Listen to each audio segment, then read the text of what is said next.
สบายดีทุกคนในบทเรียนนี้เราจะมาฝึกอ่านออกเสียงตัวอักษรในภาษาอังกฤษแล้วเขาจะออกเสียงในสำเนียงอเมริกันเริ่มเลยเนาะ A B C D E F G H I J K L M N O P Q R S T U V W X Y Z วันนี้เราจะมาอ่านคืนเฉพาะแต่บางตัวอักษรที่ออกเสียงยากยกตัวอย่าง F มันจะออกเสียงสั้นๆตัดๆแอะแล้วก็เติมตอนท้ายคือตัว for F F ต่อมา H สระ A แล้วก็ชตอนท้ายชแบบชอชิงหรือชอช้างของภาษาไทย H H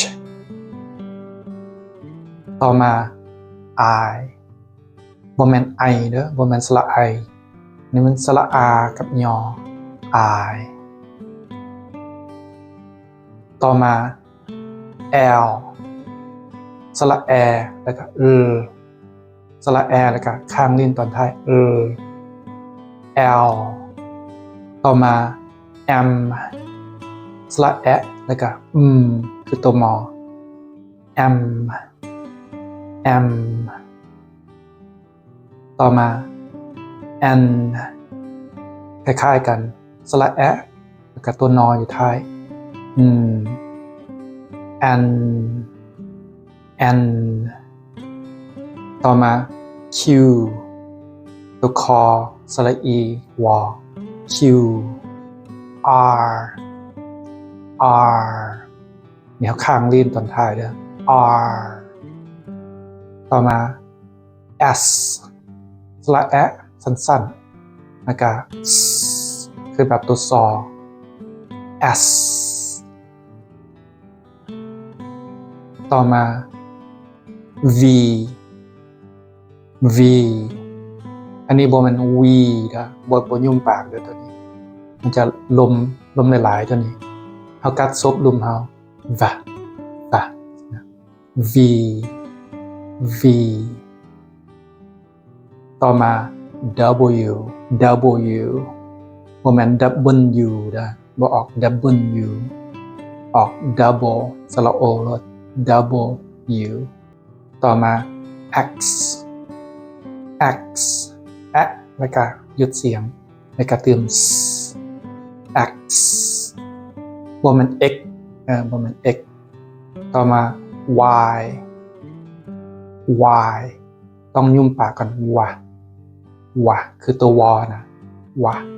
ต่อมา Z Z